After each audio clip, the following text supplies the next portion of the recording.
दोस्तों वैसे तो दुनिया भर में अक्सर नई नई चीजें खोजी जाती रहती हैं, जो हमें अक्सर आश्चर्यचकित कर देती हैं। लेकिन आज हम आपको 3 ओर से जल निकायों से घिरे कॉन्टिनेंट यूरोप की 10 ऐसी डिस्कवरीज के बारे में बताएंगे जिनके बारे में सुनकर आपके होश ही उड़ जाएंगे। तो चलिए शुरू करते हैं आज की इस वीडियो को। Number 10, mystery sphere. बोस्निया में एक जायंट साइज की स्फेरिकल बॉल मिली है। इसका साइज इतना बड़ा है कि अभी तक इसका आधे से कम हिस्सा भी बाहर ही नहीं निकाला जा सका है। आर्कियोलॉजिस्ट का कहना है कि अगर हम इसे पूरी तरह बाहर निकाल लें तो ये अतीत के कई रहस्यों को सुलझा सकता है। इसकी एक्सपेक्टेड रेडियस 1.2 से 1.5 मीटर के बीच मानी जा रही है। जब इसे खोजा गया था उस समय ये ब्रिटेन की सबसे बड़ी स्फेरिकल शेप की आकृति थी। क्योंकि ये पत्थर की बनी हुई है इसलिए हिस्टोरियंस का मानना है कि ये नेचुरल स्फीयर रहा होगा, ना कि मैनमेड। इसका कलर ब्राउनिश रेड है, जिससे ये पता चलता है कि इसमें काफी आयरन रहा होगा। लेकिन कुछ लोग इसके परफेक्ट स्फेरिकल शेप के कारण इसे मैनमेड भी मान रहे हैं। इसकी मिस्ट्री इसको पूरी तरह अनकवर करने के बाद ही सॉल्व हो पाएगी। Number 9, the eyes of God. अगर आप कभी बल्गेरिया जाएं तो आपको प्रोहडना केव में बनी ये आईज ऑफ केव जरूर देखनी होगी। 262 मीटर लंबी इस गुफा के बीचों बीच केव की छत पर ये 2 होल्स हैं और ऐसा माना जाता है कि जब आप इन होल से देखते हैं तो टाइम रुक जाता है। कभी कभी जब इन होल से पानी गिरता है तो ये देखने में बिल्कुल ऐसा लगता है जैसे रोती हुई आंखें। इन आंखों के अलावा ये जगह बंजी जंपिंग के लिए भी फेमस है। इसके अलावा आप यहाँ पर रॉक क्लाइंबिंग और ट्रैकिंग भी कर सकते हैं। तो ये जगह ना सिर्फ हिस्टोरिकल पॉइंट ऑफ व्यू से कमाल है बल्कि ये एक अच्छा खासा पिकनिक स्पॉट भी है। क्योंकि प्राचीन काल में यहाँ ह्यूमंस भी रहा करते थे, तो साइंटिस्ट ये नहीं समझ पा रहे हैं कि इसे ह्यूमंस ने बनाया था या फिर इरोजन की वजह से ये होल्स नेचुरली क्रिएट हुए हैं। Number 8, the fountain tree. ये पेड़ 100 से 150 साल पुराना है। इस मलबेरी के पेड़ के तने के बीच में होल है और इस होल से इस पेड़ के नीचे के स्प्रिंग का पानी कुछ इस तरह निकलता है कि देखने में ये किसी सुंदर फाउंटेन जैसा लगता है। वैसे तो इसका नाम मोंटेनग्रोस गशिंग वाटर ट्री है, लेकिन लोग इसे फाउंटेन ट्री भी कहते हैं। हालांकि हमेशा इस पेड़ से फाउंटेन नहीं बहता, बल्कि सिर्फ भारी बारिश के समय में ये पेड़ वाटर फाउंटेन में कन्वर्ट हो जाता है। हालांकि ये कोई मैजिक नहीं है, इसके पीछे साइंटिफिक रीजन है। इस पेड़ के नीचे एक स्प्रिंग बहती है और हैवी रेन के दौरान प्रेशर क्रिएट होने से पानी ऊपर आ जाता है और पेड़ के तने के होल से निकलकर वाटरफॉल जैसा बन जाता है। Number 7, the disappearing road. अगर हम ये कहें कि एक ऐसी सड़क भी है जो गायब हो जाती है तो शायद आप यकीन ही नहीं करेंगे। लेकिन यकीन मानिए, ये कोई मनगढ़ंत कहानी या किसी मूवी की स्टोरी नहीं है, बल्कि ये एक रियल सड़क है जहां आप सिर्फ कभी कभी ही ड्राइव कर पाएंगे। क्योंकि ये सड़क दिन में 2 बार गायब हो जाती है। अटलांटिक कोस्टलाइन पर स्थित 3 किलोमीटर लंबी ये सड़क टाइड्स के कारण पानी से पूरी तरह कवर हो जाती है और सिर्फ लो टाइड के समय ही नजर आती है। इसे फ्रांस का नेशनल मॉन्यूमेंट भी माना जाता है। लेकिन टाइड की वजह से इस सड़क का गायब होना और दोबारा नजर आना जितना इंटरेस्टिंग लगता है उतना ही डेंजरस भी है, क्योंकि इसका वाटर लेवल 3 मीटर तक भी चला जाता है। फिर आपको चिंता करने की जरूरत नहीं है, क्योंकि जगह जगह पर इलेक्ट्रिकल सिग्नल्स लगे हुए हैं जिनकी मदद से आपको पता चल जाता है रोड कहां से पॉसिबल है और कहां से नहीं। Number 6, Spanish crystal cubes. जब आप पहली नजर में इन क्रिस्टल क्यूब्स को देखेंगे तो आपको लगेगा ये मैनमेड ही होंगी, लेकिन ऐसा नहीं है। ये पूरी तरह नेचुरल है। स्पेन के नावेयुन में विक्टोरिया माइन का ये पाइराइट अपनी यूनिक शाइन के लिए फेमस है। इनकी शेप भी ऑलमोस्ट क्यूबिक होती है। रियोवा की इस लैंड पर अलग अलग समय में कई एंशिएंट सिविलाइजेशन रही हैं और इन्हीं सभी सिविलाइजेशंस के लोग न सिर्फ इन क्यूब्स को कलेक्ट करते थे बल्कि इन्हें यूज भी करते थे।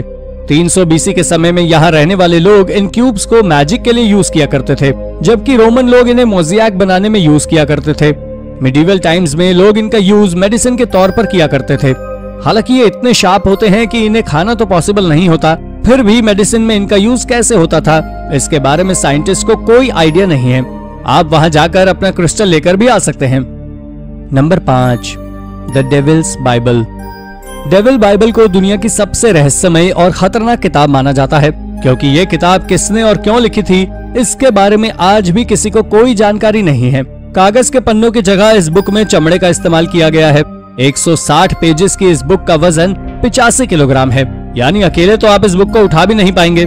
कहा जाता है कि 13वीं सेंचुरी में एक मॉन्क ने अपने वाउस को तोड़ दिया था, जिसके बाद उसे दीवार में चुनवाने की सजा दी गई थी और इससे बचने के लिए उसने एक रात में एक बुक लिखने का दावा किया। और जब उसे इसकी परमिशन मिल गई तो उसने बुक लिखना शुरू कर दिया। लेकिन थोड़े ही टाइम में उसको रियलाइज हो गया कि वो अकेले एक रात में ये बुक अकेले नहीं पूरा कर सकता, और तब उसने प्रेयर करके एक शैतान को मदद के लिए बुलाया। हालांकि कुछ साइंटिस्ट इस थियोरी को गलत भी मानते हैं। उनका कहना है कि अगर दिन रात एक करके लगातार लिखा जाए तो भी इसे पूरा करने में कम से कम 20 साल का समय लगेगा। लेकिन कुछ रिसर्चर्स का कहना है कि क्योंकि ये बुक सेम हैंडराइटिंग में है, यानी इसे लिखने में 20 साल तो नहीं लगे थे। Number 4, the crooked forest. Poland का ये ईरी फॉरेस्ट वर्ल्ड वॉर 2 के दौरान बना था। इस जंगल की खासियत है इसके अजीब शेप वाले पेड़।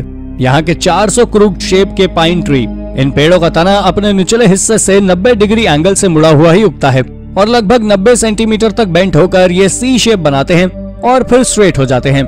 ये पेड़ लगभग 15 मीटर तक लंबे होते हैं। इन पेड़ों की हेल्थ पर इनके बेंट होने का बिल्कुल भी असर नहीं होता। कुछ लोग ऐसा मानते हैं कि जेनेटिक म्यूटेशन की वजह से ये होता है, बल्कि एक अन्य थ्योरी के हिसाब से इस एरिया में ग्रेविटेशनल पुल की वजह से ये पेड़ बेंट होते हैं। जबकि एक और रीजन ये है कि लोकल फॉरेस्टर्स इस पेड़ के प्लांट को इसी तरह मोड़कर उगाते थे, जिसकी वजह से ये पेड़ इसी तरह के ही उगने लगे। Number 3, the petrifying well. ये वेल यूरोप के नॉर्थ यॉर्कशायर में स्थित है। अगर इस कुएं में कोई ऑब्जेक्ट डाल दिया जाए तो उसके ऊपर एक स्टोन जैसी परत चढ़ जाती है, जो देखने में किसी एपोकलिप्स फिल्म जैसी लगती है। सदियों तक लोग ऐसा मानते थे कि इस कुएं को किसी डेविल का शाप मिला था।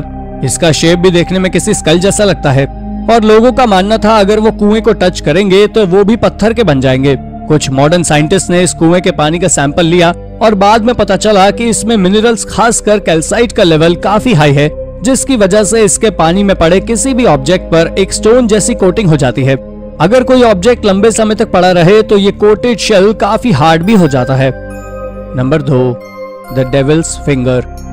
हमारी पिछली स्टोरीज की तरह ये किसी डेविल या कर्स की कहानी नहीं है, बल्कि ये एक फंगस है जिसे कॉमनली डेविल्स फंगस के नाम से जाना जाता है। वैसे ओरिजिनली अमेरिका में पाया जाता है और वहाँ इसे ऑक्टोपस फंगस के नाम से जाना जाता है, लेकिन ग्लोबल वार्मिंग बढ़ने की वजह से ये यूरोप में भी काफी कॉमन हो रहा है। इसकी बॉडी स्टारफिश जैसी होती है, जिसमें 6 या 8 आर्म्स होती हैं और इसका कलर ब्राइट रेड होता है। इससे बहुत गंदी स्मेल आती है, बिल्कुल सड़े हुए मीट जैसी स्मेल, तो इसे देखना आपके लिए कोई प्लेजरेबल अनुभव नहीं होगा। Number 1, sunken park. वैसे तो आपने बहुत से अलग अलग पार्क्स देखे होंगे, लेकिन ये पूरी तरह पानी में डूबा हुआ पार्क आपका मन मोह लेगा। ऑस्ट्रिया में एक ग्लेशियर के पिघलने से एक पूरा का पूरा पार्क लेक के पानी के अंदर डूब गया। इसमें पाथवेज, पेड़, यहाँ तक कि ब्रिजेस भी हैं। ये पार्क लगभग पानी में 10 मीटर नीचे डूब गया है। हालांकि अब नए रेगुलेशंस के चलते आप लेक में डाइव करके इस अंडर वाटर पार्क को देखने नहीं जा सकते, लेकिन उन डाइवर्स के द्वारा लिए गए वीडियोस को जरूर देख सकते हैं जो रिस्ट्रिक्शन से पहले इसे देखने गए थे।